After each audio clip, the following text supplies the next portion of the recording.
Welcome back. This is week 5, lecture 2, part 2, and I will begin just where I left off. Slide on Calvin's Institutes.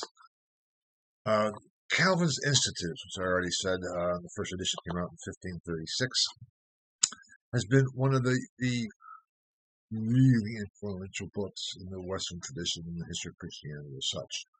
And in some ways, we could argue very well, with good reason, that Calvin and Calvinism, based on the Institutes, has had far more impact on the development of the West than anything Luther ever did, in some ways. Also, in terms of the United States, and the totality of the founding fathers here, at least the Puritans coming over, and some of these aspects, for reasons that I may briefly touch on, but may not actually draw all the conclusions at least here now. May come back to it later as well. So we need to at least look at this very significant book. Now, the Institutes, as I think I also said, was one that Calvin kept revising as he went along. And the first edition is in 1536. The last Latin edition is in 1559. Which is a very important year. We'll talk about that shortly. There were French translations throughout. I think the last French translation was 1560, and on it goes. And I have it there, the Institute and the Institutes. Today it's known as the Institutes, and yet the original title that Calvin put on it was the Institutes. And what it basically means, kind of the translation, we know what the word institute means, and the institutes are a bit more odd for us. Institutions, we know, but what Calvin was really getting at was the fundamental principles of that which establishes and founds the beliefs in the faith of Christianity for him. It is different from Philip Melanchthon's Loci Communes, or the commonplaces of Christian doctrine, even though it still is attempting to present the case, the theological case for Calvin of what theology actually is and what proper Christian theology is, and does that from 1536 all the way to 1559. It grew exponentially. In the standard American translation of the 1536 edition, the translation is about 250 pages or so. The translation of the 1559 edition is over 1,200 pages. It is a work of what's called systematic theology, and in some ways is most related to like Thomas Aquinas' Summa Theologica from the 13th century. It is a comprehensive treatment. It's in 4 books, treating with God, Christ, the church, and other things. I'm not going to go through all of them here. And it is one that you can see the brilliance of Calvin's mind, because as systematic theology, a theological system, is one where all the pieces fit together and are coherent into an overarching whole. Luther was not a systematic theologian. Augustine was not a systematic theologian. Calvin was, in that legal mind of his, and constructed this work that is really a beautiful work in terms of its construct, its intellectual construct, and how it's all put together. But that's, it'd be great if we could spend an entire year reading the Institutes and then comparing the 1536 edition with the 1559 edition. You can really see the brilliance there. I know I'll keep repeating that, but it is. I mean, I'm not necessarily a big fan of Calvin.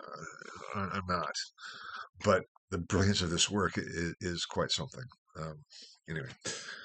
Now, as I already said too, the 1536 edition, its first edition, is prefaced by a letter to Francis I. And that letter is then included in every subsequent edition and every subsequent translation. It really reveals that he is still developing and trying to reach France with his doctrine. It is an appeal to the king, and as such, when you read the letter, which you will do, I hope, 'cause it's part of the assigned readings for this week. I have it there, not only an appeal to the king, but Calvin's confession. And in this sense, it's a confession in the same way as the Confession of Augsburg, in that it is an assertion. It is this is what I believe, what we believe, and it is the truth, and I am defending it, and no one can disagree with me.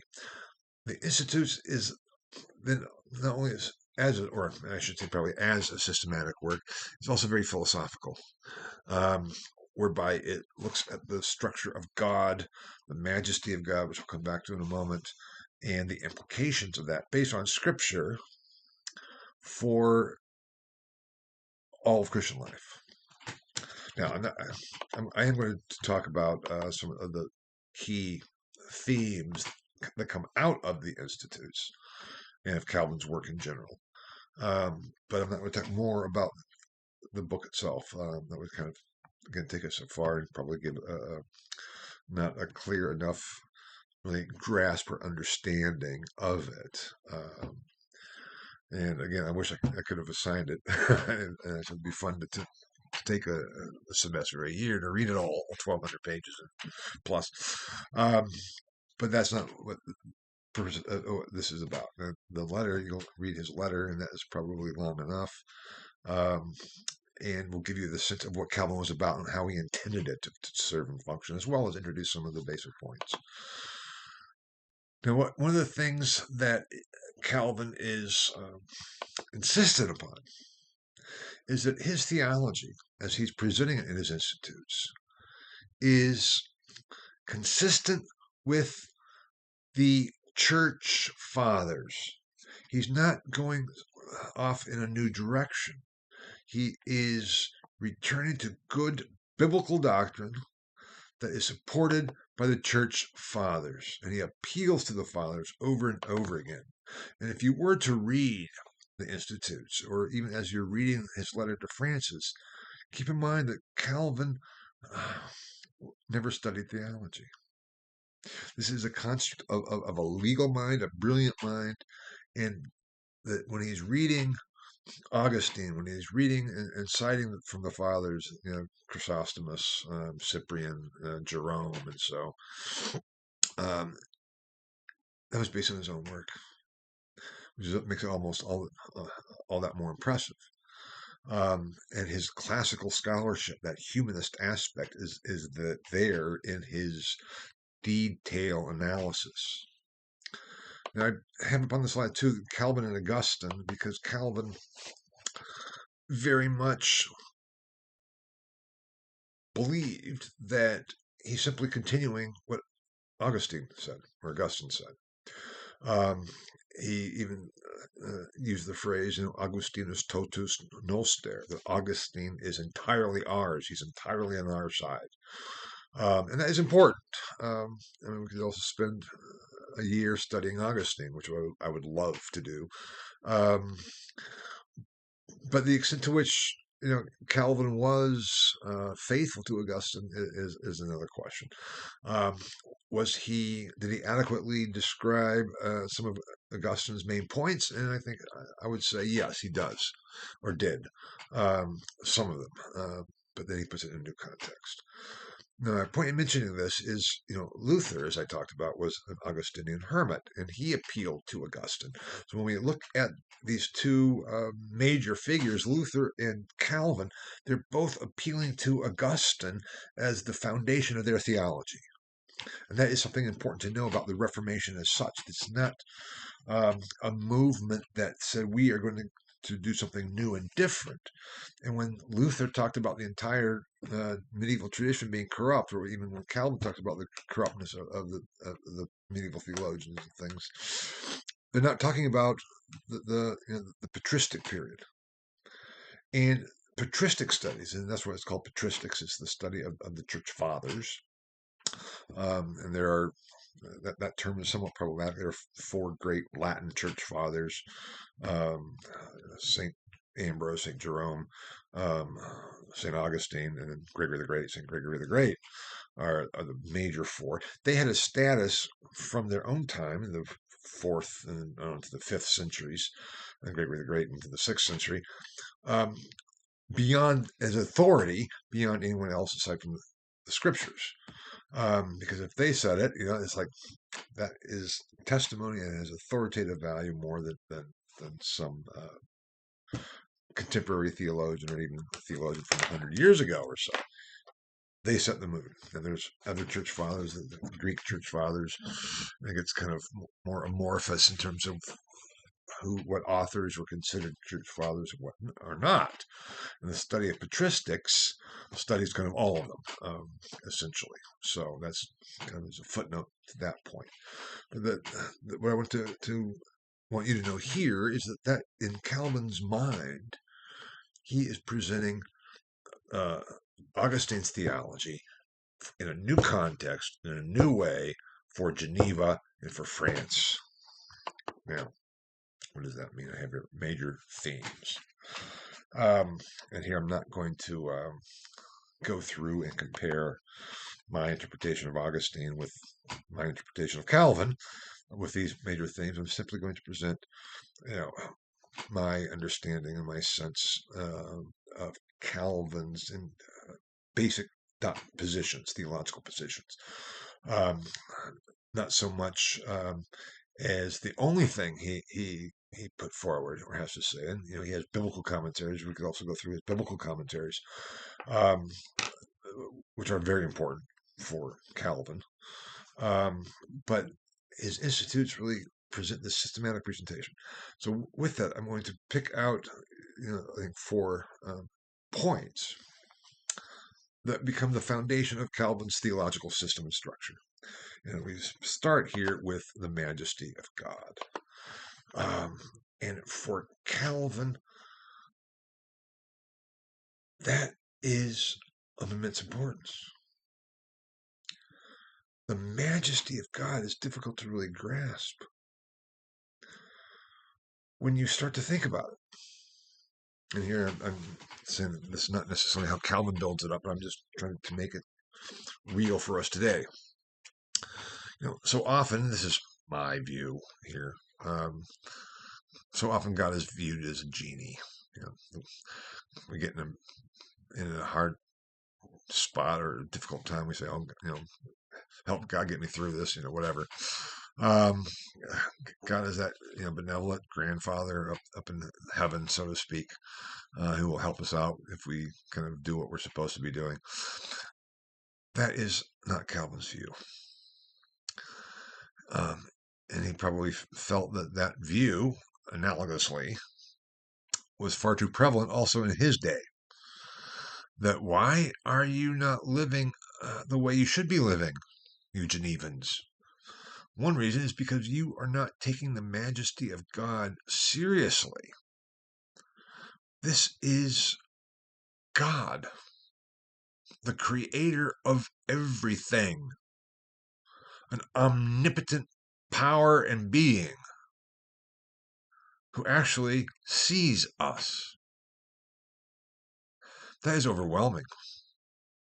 Just if we focus on the concept of God, not what we have grown up with or whatever, but the realize of the utter otherness of God, the awesomeness of God. It's hard to even grasp. And then to realize that cares for us individuals. That majesty, it's overwhelming, or can be. And for Calvin, it was. And that's one of his basic positions, that if we take God and God's omnipotence seriously enough, everything else flows from there. And in some ways, Augustine would have agreed, definitely did agree.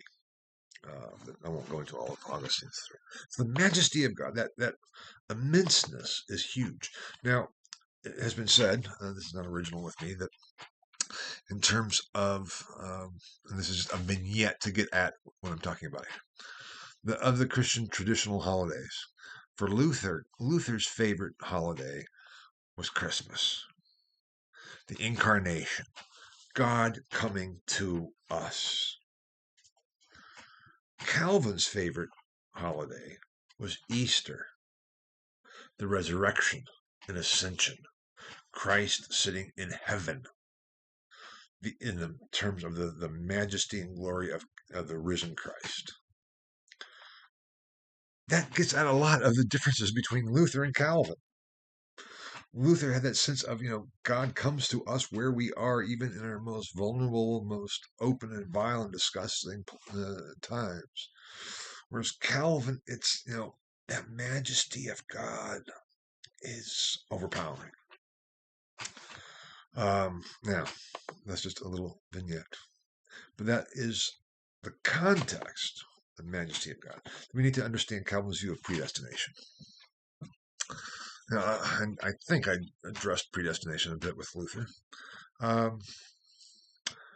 It becomes one of the almost characterizations of Calvinism, unfortunately. Every Christian theologian had to deal with the doctrine of predestination because it's there in Paul. The issue is, what does it mean? How do we deal with it? And there's all kinds of different ways. I'm not going to go through the history of predestination. I've actually kind of have been writing a book on predestination, where I do a bit more of that and discuss it philosophically as well as theologically. And that's something I hope to finish or get back to and complete. I mean, it's in a draft form at some point, but it won't be anytime all that soon. But what it is one major part was that God predestines people from to heaven. Now, the order in Paul is clear. Those whom he predestined, he also called. Those whom he called, he also justified. Those whom he justified, he also glorified. Predestination comes first. For Augustine, very much the same way. Augustine also was a strong proponent of predestination, which is God's providence, God's creative providence. And for Augustine, it is a continuation, because the world, the universe, would cease to exist if God didn't continuously hold it in God's hands. With that continued creation, creatio continua was Augustine's phrase. That has to be there constantly for Augustine. In his City of God, which again I would love to discuss, it's another big, fat, thick book. Augustine comes very close to a position of what's called double predestination, because the idea is this: originally God creates everything, Adam and Eve, paradise, Adam and Eve fall, original sin, all of creation falls, and then out of what Augustine referred to as the mass of the damned, the massa perditionis, God in His mercy and grace has reached down and have saved a few, the elect, the chosen. So it's God's mercy. Now, Augustine, you can't know if you're one of the predestined or not. Let's get to another issue, because that's sort of the rub, so to speak. And for Calvin too, you can't know. And when I said that Augustine comes close, almost very close to almost a double predestination, because the idea was that, okay, if God chooses some to predestine to heaven, that means that God does not choose everyone else who's going to hell. So isn't that really that God is choosing to send some people to hell as He's choosing to send other people to heaven? So there's a double predestination. That gets close in Augustine. That is far more explicit in Calvin, because it's almost a logical, necessary consequence of the predestination of reaching down and choosing a few. Now the problem with this is, that's not fair. That was Pelagius's problem. That's not fair. That makes God to be mean, rude, evil, in fact, cruel. God sends people to hell. He predestines people to hell. How do we handle that? Well, seen in the context of God's majesty, and seen in the fact that we cannot really know at least for Augustine, until the end, when we end up in one place or the other. God is not in time. God is an atemporal, is in an atemporal world. So we can't look at predestination as determinism. Augustine would be very clear about that, and Calvin was too. It's not that I am predestined if I'm sitting here right now to then finish this lecture and go have lunch. I'm not predestined to that, or maybe I'll drop dead in the midst of this lecture. That's not necessarily predestination, because we are in time. God is outside of time, and that's behind Calvin's thing too. To understand Calvin's doctrine of predestination, we can talk theologically about the difference between philosophical determinism and theological predestination, the different realms of tension between the atemporal realm and the temporal existence that we are all in, the humans are in. But it's also in the context of, in the face of persecution. Again, my Dr. Vater, my advisor for my PhD, was Heiko Oberman, who was Dutch. He was actually a Dutch Reformed pastor. He had been ordained in the Reformed Church in the Netherlands. His father was a very famous Dutch pastor, famous for in the Netherlands, and was a leader of the resistance against the Nazis. And I have all kinds of stories I can tell you about that. I've heard from Heiko, but Heiko didn't stay as a pastor. He was ordained, and then he came to Harvard Divinity School. He taught Harvard Divinity School for quite a while, and then he went to Tübingen in Germany before coming to Arizona and finishing his career in life in Arizona. That's a whole long story by itself. But Oberman himself was an ordained Calvinist pastor. So this is coming from within. And when I say within, because it's critiquing his own tradition. He says that Calvinism, or Calvin's doctrine of predestination, is a beautiful religion under the cross, meaning in the face of persecution. This is when it became an established religion, like it did, he says, in the Netherlands in the 17th century. An established religion, it becomes diabolical. Now, that was the basic thesis between the Calvin book that Heiko never wrote. I worked with him on one book about Calvin that he wrote, and we had a lot of talks, and so I know this statement about Calvinism becoming diabolical when it becomes the established religion, as it was in the Netherlands. I know that from my talks with Heiko. I don't think he's actually published that, but that was going to be his thesis. It's a thesis that only a Dutch Calvinist could assert, if that makes any sense. But what he means by that is to understand Calvin's concept of predestination. It's not simply a psychological position or a philosophical position or even a theological position. It is the existential condition of living when you know that at any moment you could be snatched up and killed.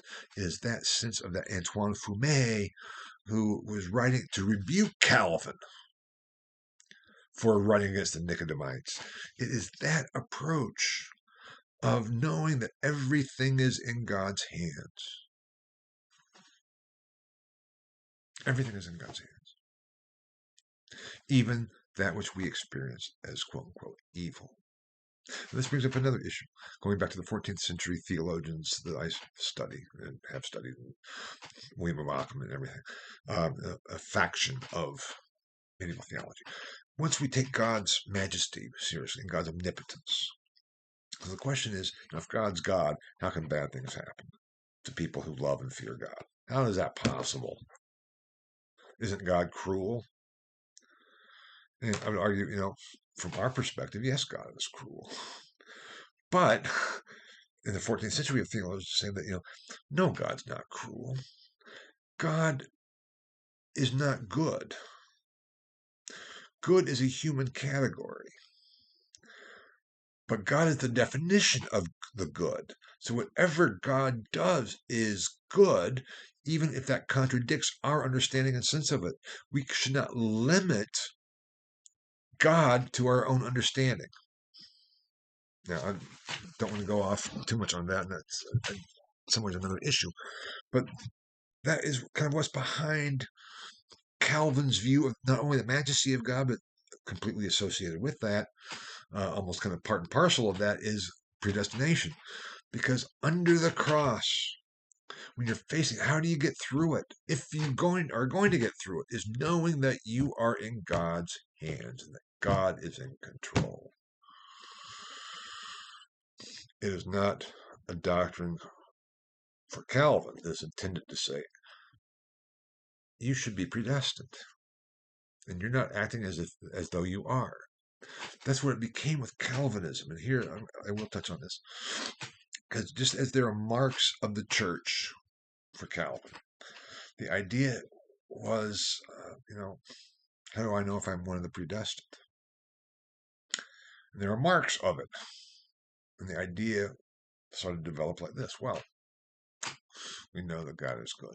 We know that God provides good things. Based on what we think are good, right? So if I am successful, I can only be successful with God's grace. I can only receive God's grace if I'm one of the predestined.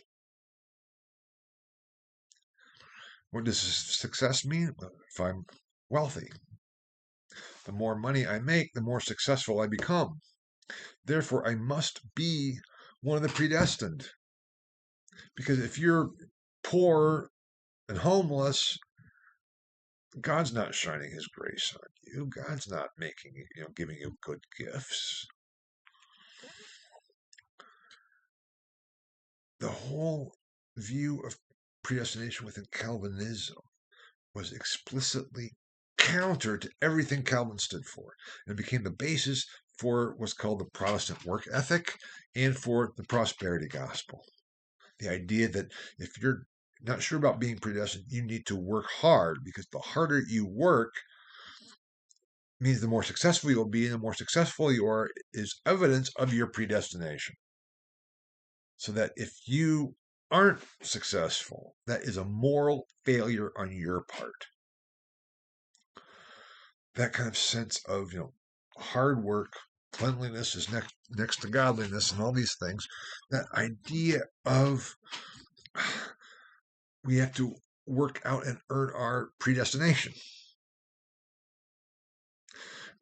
Now, it was agreed that's like not because we do that in order to be predestined, but we can't have any sense of if we are unless we are successful. Therefore, we work. We try to be successful. Whatever works towards making us successful is godly ordained as part of our, God's grace that's given us to make us that way. So it's the Protestant work ethic, and it's the prosperity gospel that has impacted the world in such. Here I'll go with Heiko's view, such a diabolical way, and is directly counter to Calvin's doctrine of predestination.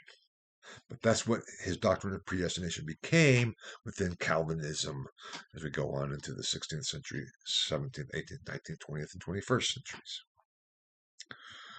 But for Calvin, going back to the 16th century context, it was a lifeline. It was a way of survival. How do I handle the fact that I am living in this wretched city with these horrible people here in Geneva? I'm not in my home. I feel displaced. I feel, I'm a refugee. I don't know where I really fit, and I'm trying to do this work. And even though I may not be facing persecution and death on a daily basis, things are not really great. How can I get through this? Because a lot of my countrymen are facing that. That's what I'm working towards, to convert France. And if it's God's will, it will come about, based on God's predestination, which I can't know except looking back to see what has been going on, to see God's working there, here, and there. I can't turn it forward to say, and then if I do this and get this, then I must be part of the predestination. All we can do is look back and say, why did I survive? That's God's predestination, God's providence. That is what it's all about for Calvin. Now, the other thing there is the joy of the law. The joy of the law for Calvin. Calvin was a lawyer, as I already mentioned. And Calvin advocated for a Christian understanding of law that was very different from Luther's. I can go into the whole history of law and divine law and civil law and traditional law and customary law. For Luther, he said there are basically two uses of the law for Luther.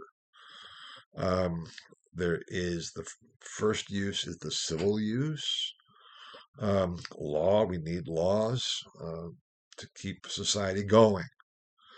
So the fact that we have speed limits, the fact that we have penalties against embezzlement and perjury and defamation, against theft, against burglary, against murder, all of our laws, all the laws in our books, from the most trivial, so to speak, to the most significant, are all to help regulate society, and that is a good.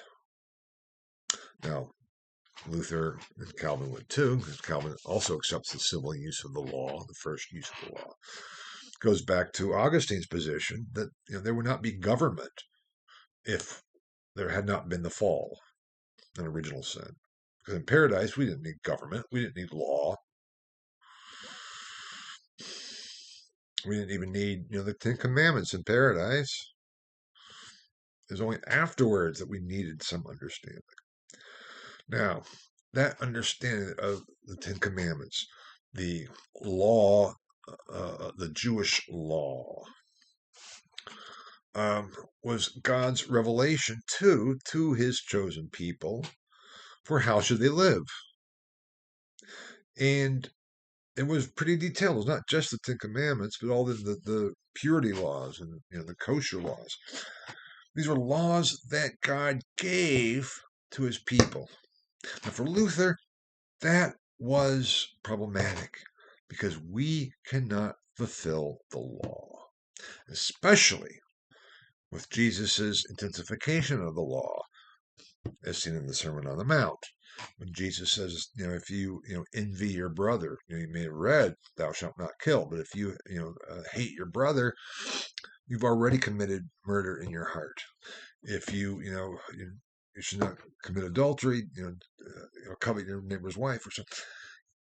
If you look at another woman with desire, it's the same thing. It's called the intensification of the law. And Luther says we can't fulfill the letter of the law, much less the intensification, the spirit of the law behind it. We always fail.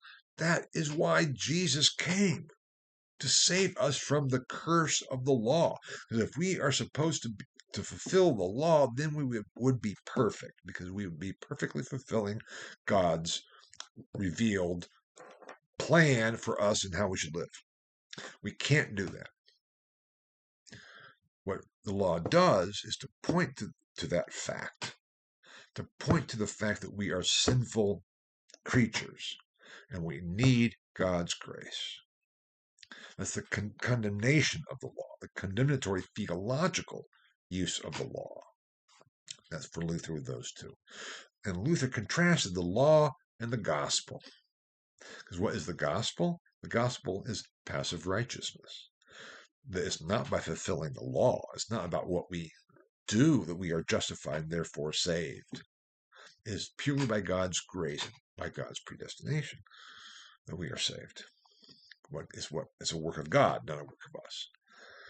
Calvin advocated both those uses, but then he added a third. It's called the third use of the law. And that was this. After we know the civil use, and after we know then the condemnation use, the law remains as a guide.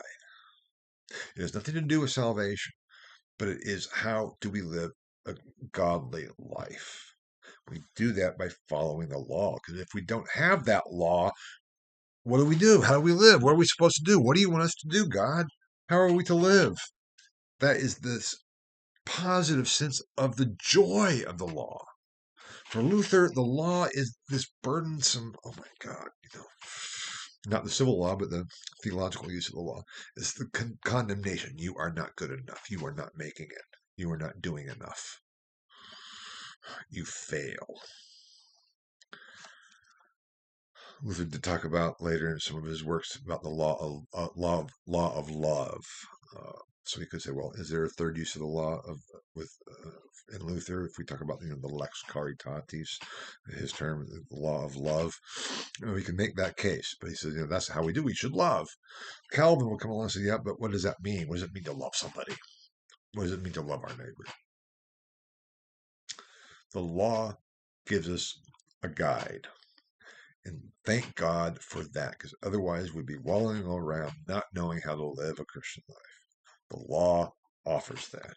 It's the joy of the law. It's that a Jewish joy in the law. Well, it's not a burden. It is the joy. That is the joy of the law for Calvin as well. Then we have the Eucharist.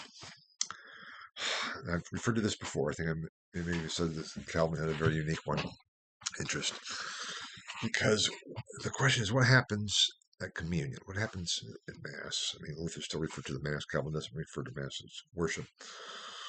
But when we have communion, when we celebrate the Lord's Supper, which we have to do periodically, not necessarily every week, but frequently, we receive the elements of the bread and the wine. Do they just symbolize Christ's body and blood, as Zwingli, Swiss, argued? And for Zwingli, there's a real presence, but in the communal nature of the group. Christ is present. Where two or three are present, there I am. For Luther, the elements of bread and wine are physically the body and blood of Christ for those who partake with faith. That's the consubstantiation position. But they're the real presence and a real physical presence. For Calvin, there is a real presence. But what goes on in the celebration of the Lord's Supper is that we, as participants in that, are spiritually transcended into heaven, and there Christ feeds us.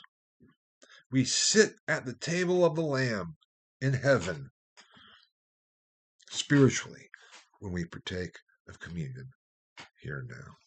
There's a real presence, but Christ is in heaven, and that's where we are brought spiritually. So that is a very different understanding than Luther's. It's a very different understanding than Zwingli's and other Swiss cities. And it's rather a unique view, but that becomes the Calvin's view of what goes on in the Eucharist. And then the church, and I've already pointed to the marks of the church. That kind of puts it all in context. Because if we are following the correct discipline, that's the law, that's the joy of the law, we are recognizing God's majesty and God's, therefore, predestination, which we cannot know where it's going to lead us, except we're predestined for heaven. We assume if we're in the true church, we're part of that elect. If we are following a Christian life, we are part of that elect. It all brings it all together, all into one. The true church, the true marks of the church recognizes and acknowledges the majesty of God within the context of God's predestination and the joy of the law, which is then expressed in the celebration of the Eucharist as we sit in the presence of Christ and happen spiritually. In some ways, I would argue That's what the institutes are about. Those 4 points, put it all together, worked all out, argued in fine detail and precision.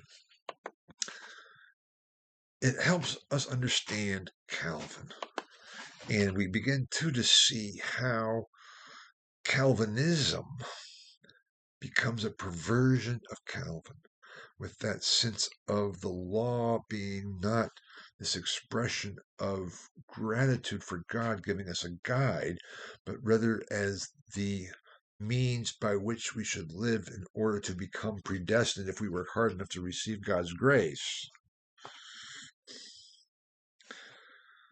Calvin, I'm sure, has been rolling over in his grave for the past 500 years, or 450 years in any case. But we need to understand that, because so often, if we start from the position of Calvinism and go back and look at Calvin, we have to really get back to what was Calvin really arguing and what was the context of his position and why was it there. Same way we have to do with Luther. Lutheranism is a perversion, warped understanding of Luther's doctrine. And on we go and on we go. Now, I'm not saying that there has been no one after Luther and Calvin who has legitimately and genuinely understood and followed the teachings of Luther or of Calvin. I'm not saying that at all they have, but I'm just talking about in the later isms and followers kind of goes by the wayside. Now, that being said, this was also the basis for Calvin's continued focus on France and trying to convert France. And so now we turn to the developments in France resulting from the success, so to speak, that Calvin had in gaining converts in France and the whole Protestant movement in France, the Huguenots in France, as they were developing and as this focus on France coming out of Geneva was gaining headway and making converts, including princes of the blood. It was becoming a major factor of society, a major portion of society, and this was to lead to conflict. Now we have up here, then the next slide, fifth slide, the religious wars in France. How did they all come about? Which is really a civil war in France between the Protestants and the Catholics, between the Protestants and the French, who stayed loyal to the crown and to the Pope. The crown is the most Christian king of France, given by the Pope. What do you do? Especially after Francis I cracked down after the affair of the placards with persecution. How does this all develop? And here it's, again, a fantastic period of history. I'm just going to go through some of the high points, because Francis I holds on pretty well, but he dies in 1547, the year after Luther. I mean, the turn of the 1540s into the 1550s, the major players of the Reformation all kind of go by the wayside in some ways and fall, die off. It's understandable. So Francis I dies in 1547. I have up there his sons. I don't have up there his sons. I'm sorry. He did have two sons. His oldest son was named Francis, but Francis had already died. So his second son, his younger son, assumed the throne when Francis dies in 1547 by the name of Henry. And he becomes Henry II of France. Now, Henry had already married in 1533, even before he became heir to the throne, because his brother Francis didn't die until 1536, 11 years before his father did. And Henry marries Catherine de' Medici. Catherine was an Italian noblewoman. The Medici were one of the most wealthy, most powerful families in Italy. So often, it's almost the Florentine Renaissance is almost equated with the Medicis, and so they also numbered the number of popes as in their family. Pope Leo X, the pope who condemned Luther, was a Medici, and Catherine was a de' Medici. And so this marriage that Francis I arranged for his son Henry to Catherine was a way to solidify Italian power with French, and this is two a way to assert French influence in Italy, which had been the basis for what the wars with his Francis I's wars with Charles, the Emperor Charles V were. The Habsburg-Valois wars were over, not exclusively, but to a large extent, who had control over northern Italy, especially. Was it the Emperor or was it the King of France? Both had claims. So this is a political alliance. Made perfect sense. But Catherine becomes a central player. There is a series called The Serpent Queen or something like that that focuses on Catherine de' Medici. It is, I have some issues with it, but there is an element that it portrays some very accurate historical developments. I'm not going to comment further on that. But one of the aspects was that this marriage, um, it wasn't because of Henry's love and adoration for Catherine. He had women on the side, as most monarchs did. He knew it was an arranged marriage, essentially for political purposes. But yet, did he love Catherine? I don't know. They did, though, have 4 children. Louis, Francis II, Charles IX, and Henry III. I don't want Louis up there because Louis dies before ascending to the throne. I'll come back to that in a second. But Catherine becomes the queen when Henry becomes the king in 1547. And Henry II was in the vigor of his life. I forget exactly how old he was, but he was, wasn't an old man. He was, 40s, 50s, probably in good health. And he had 4 sons. And it's like succession was secured. Not a problem. And Louis dies. Okay, well, Louis dies early, but still has 3 sons, and Henry is still in pretty good shape. Here we come up to the accidents of history. It was in 1559.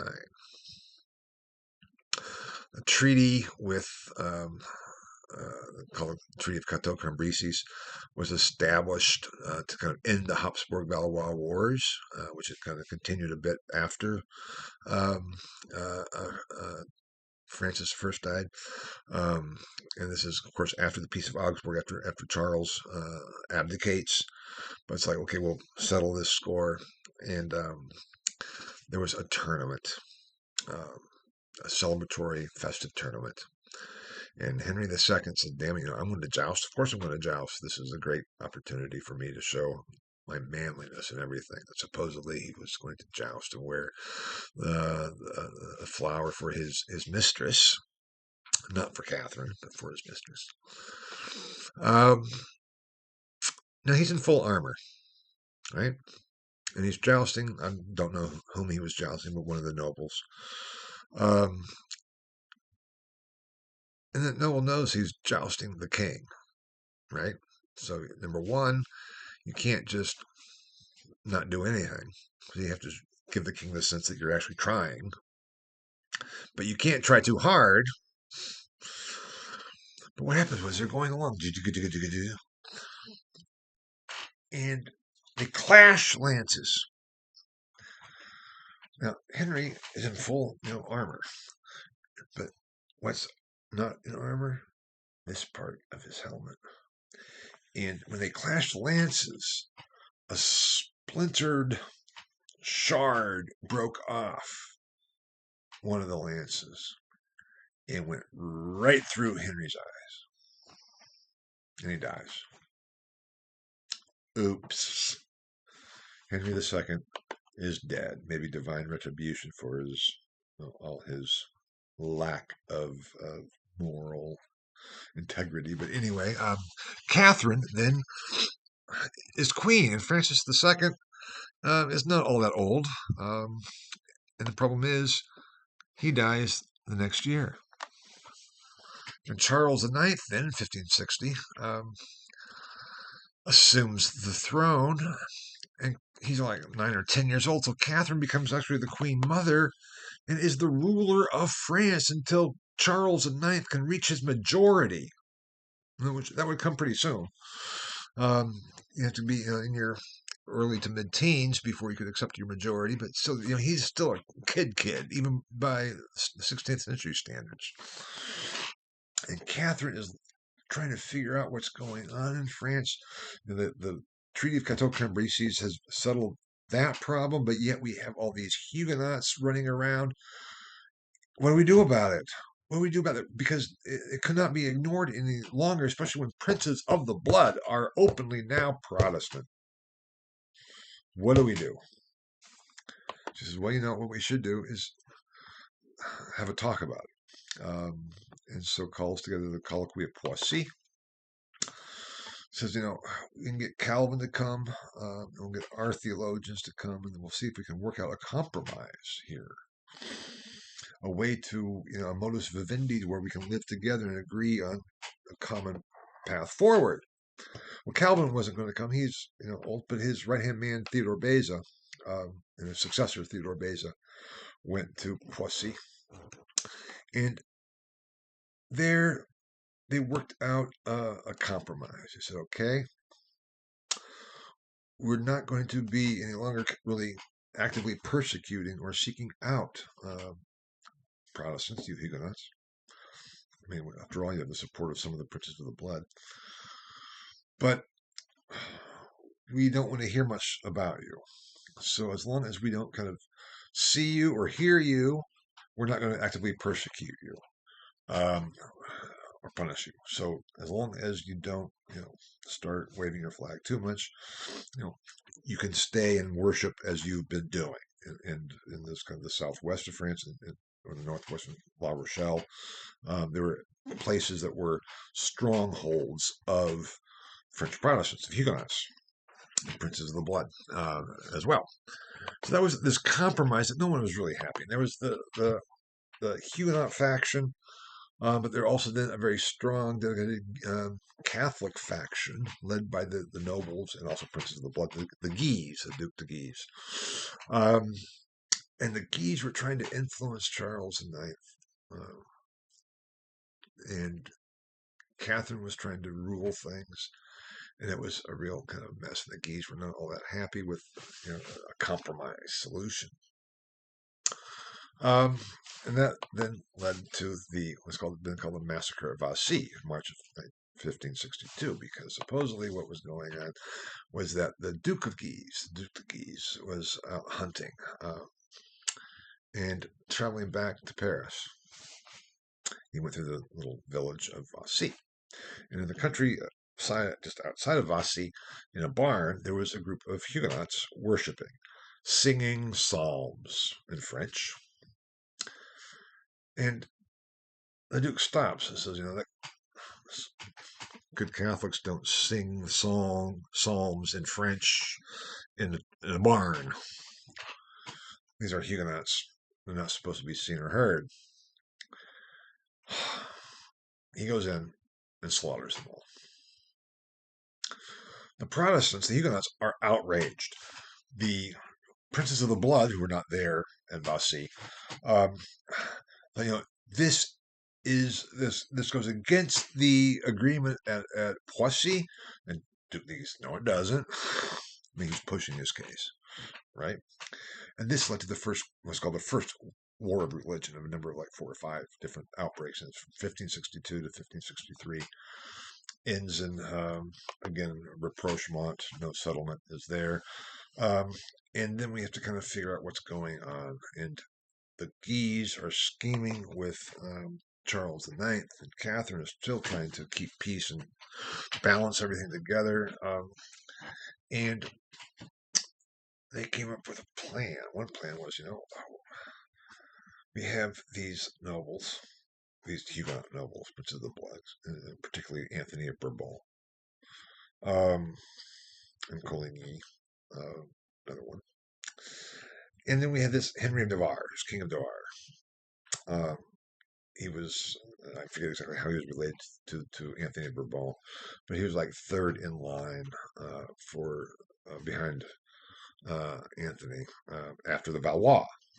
The Bourbon were another line, kind of an auxiliary line to the Princes of the Blood.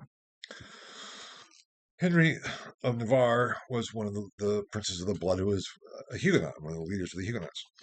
So Catherine said, why don't we arrange a royal marriage between one of my daughter, I forget her name, Marguerite too, I believe it is, and Henry.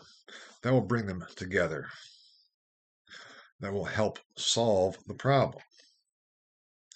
The Guise are like, yeah, but Henry's going to have to convert, and Henry's not going to convert. So Catherine said, we'll just get them married, and they'll work it out. Okay, because once they're married, we can work on this. So the royal wedding was going to be held in August in the summer of 1572. And then the Guise starts talking to Charles and, says, what we should do. Everyone will be coming to Paris for the royal wedding. How about we just pick off and assassinate the leaders of the Huguenots, the princes of the blood? That will disperse the movement. We'll have the wedding. Everything will be great. Catherine's like, no, you can't do that. But the Guise are saying, yes, we can, yes, we can, yes, we can. Charles is like, I'm not sure what to do. But it was agreed that that would be the approach. A few selected assassinations. Everybody will be in Paris. Then we can always capture Henry of Navarre, force him to convert, and it will all be done over and done with. So that's what the plan was. Catherine reluctantly goes along with it. The problem was, it wasn't just a few targeted assassinations. It turned into a general killing. It's the massacre of St. Bartholomew's Day. And not just in Paris, but all throughout France. Anthony Bourbon was murdered. Admiral de Coligny was burned, or killed. Killed, not burned, killed. Assassinated. And a lot of Huguenots were killed. This had a huge impact. Henry IV, or Henry Navarre, the wedding did take place, and he was captured. And they said, you have to convert to Catholicism, or you'll be executed too, even though you did just marry the Queen's daughter. So Henry Navarre says, okay, fine, I'll convert, becomes Catholic. And then he's allowed to go. He escapes, goes back to his home in Navarre, the region, which is kind of France and Spanish area there, and reconverts back to Protestantism. Like, I didn't really care. Basically, Marguerite, his now wife, was lost in in all of this. But because of the assassination and the massacres, Henry of Navarre was now heir to the throne after Henry III, the last son of Henry II and Catherine de' Medici. Charles didn't hold on all that long either, actually. He dies young. And so the last surviving son of Henry II and Catherine de' Medici ascends his throne, Henry III. The problem here is that Henry III was in a real bind. He was cousins with Henry of Navarre.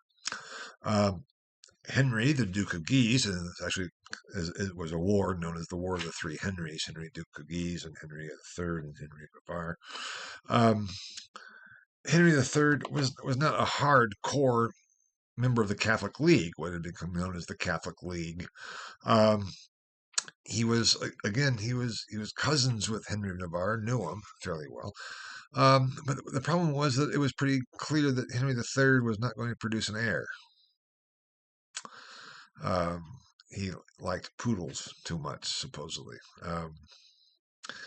And so, basically, he was gay and didn't even want to try. So there's a real crisis brewing because all of a sudden, with Henry III, next in line is Henry of Navarre. Henry of Navarre is leader of the French Protestants. And so he's like, that can't happen. We cannot have a Protestant king of France. That is impossible. The king of France is the most Christian king, loyal to Rome and the Pope. We start having political theories of saying, of the Catholics saying it's an issue of blood and um, and of rightness. And a tyrant, if it's going to be a Protestant, will be a tyrant, can be executed. The Protestants are saying, well, it is an issue of blood, but that means that Henry would be the legitimate ruler, and he's not a tyrant. And to claim that anybody in opposition to him has to be put down.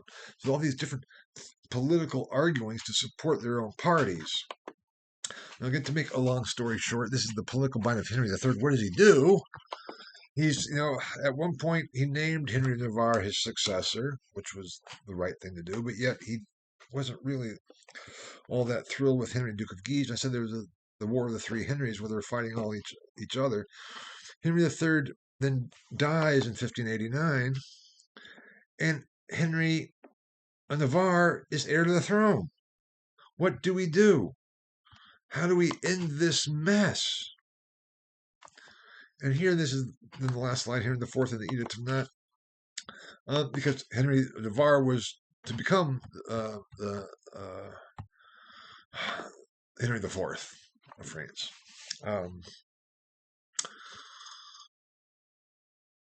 What do we do? One solution was, I could convert and then we'd accept you. It's like, no, I'm not going to do that. I'm going to fight my way into Paris. I'm going to defeat the Catholic League, and I'm going to be king on my own terms. And essentially, he does that. There is then, once he is the heir to the throne after the death of Henry III, a switch of political arguments that now the Catholic side are saying, no, we have to kill the tyrant, and the Protestants are saying, no, it's the basis of the blood. And so it's really an issue of what was to become known as the politiques, which I have up there, and I'll come back to as well, the politiques. Really develop a political theory around the problems with the succession of the French throne and Henry IV eventually, whereby the major principle was what is best for the state. It's not about religion so much. It's about what is the best for the state, not what is the true theological position, but what is the best decision for the state, because that has to be primary. Politique.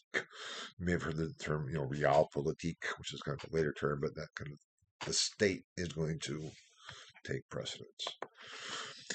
Henry supposedly says after he fights for his right to be king, he's been seen as one of the great French generals and French kings. He was a real French hero. An undergraduate, when I was an undergraduate, one of my TAs, who I had for a TA, was a graduate student, wrote a dissertation on Henry IV and several other books on him. And he told us a lot about these things. He said, and also in France, he said, Henry III is seen as this, weak, effeminate ruler who blew it, whereas Henry IV was a real man. He had, he did get married and had mistresses and everything else, so he's this real man, and he was pretty studly as a general, and he, as a warrior, he was great, and he defeated the Catholic League. He beat off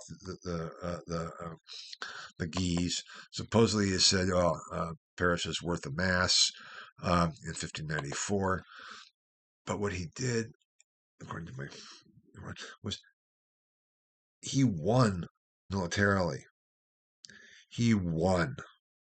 He did not have to convert. And as he put it, he may have said, he may not have said that Paris is worth a mass. What he meant was that he now then converted as a gift to the country. So he enters Paris. He says, he converts back to being Catholic, and says, as a gift to my people, now that I've established my right to the throne, in the power of establishing myself in the throne, I will convert as a gift to the people. What, though, do we do with the Huguenots?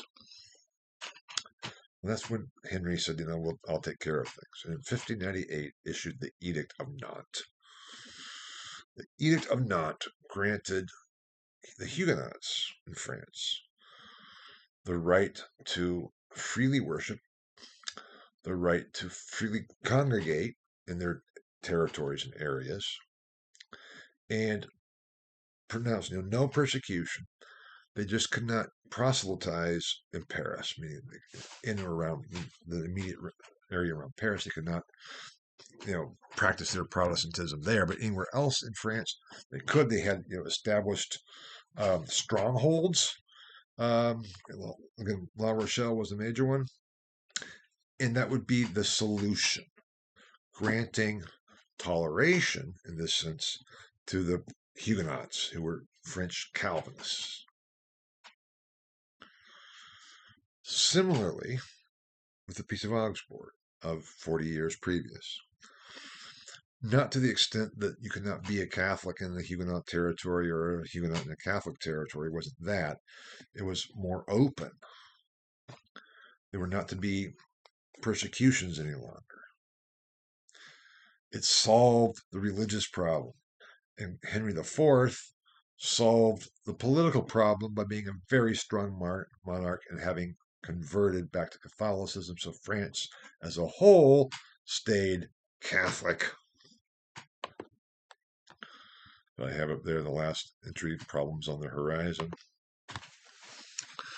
because there were Henry IV, his oldest son, was named Louis. And there was still a lot of animosity, even though Henry IV was seen as this great conquering hero. By defeating the Catholic League and the Guise, there was a feeling of, in this Edict of Nantes, by the hardliners, the hardcore Catholic factions, the Edict of Nantes was sold out France. How can you allow heretics to openly be in our country? And Henry IV, I think it was in 1610, was assassinated. And his son, Louis, ascended to the throne and became Louis XIII. When Henry IV became King of France, in 1594, 93-94, proclaimed king, he had started a new dynasty. Henry III was the last of the Valois kings of France. Henry IV was the first Bourbon king. And Louis XIII, his son, became the Bourbon kings of France, which then his son was Louis XIV, the Sun King, as we know, and absolute ruler, and in the later 17th century revoked the Edict of Nantes. And that is all later developments. But just because the Edict of Nantes in 1598 seemed to be this rapprochement, settling the religio-political conflict of civil war that had been tearing France apart for 30 years or more, it did not solve the problem. And there was trouble on the horizon, which I just pointed to. Same way in the Empire, 1555 solved the problem immediately, but there was trouble on the horizon, leading eventually to the 30 Years' War, which put all of Europe into commotion. And this position of the politique, of the state being the most.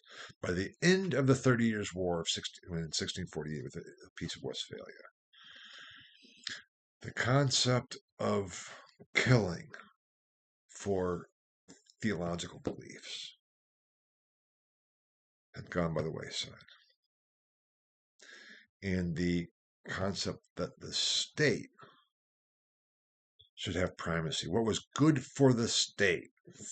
Individuals can believe what you might want, But the good of the state has to be the primary concern, not the correctness of theological belief, which we can't agree upon anymore. Was it toleration? Not really. It was a recognition that the good of the state should be primary over religious purity. Number one. Number two, there was still religious persecution going on. This is still a time in the 17th century, early to mid 17th century, of the witch trials, which were based on religious theological positions. Both Catholics and Protestants killed witches, still killed heretics. And yet the good of the state was rising to the fore. As I'll be talking more next week, we have not only the end of Christendom, but we have this concept of the nation state being the primary myth for Europe. The good of the state rules all. Even as we'll see, confessionalization went hand in hand with political absolutism as we go into the early modern period. We'll talk more about this next week, wrap up the course. I hope in good fashion. So I will be back. Take care. Bye-bye.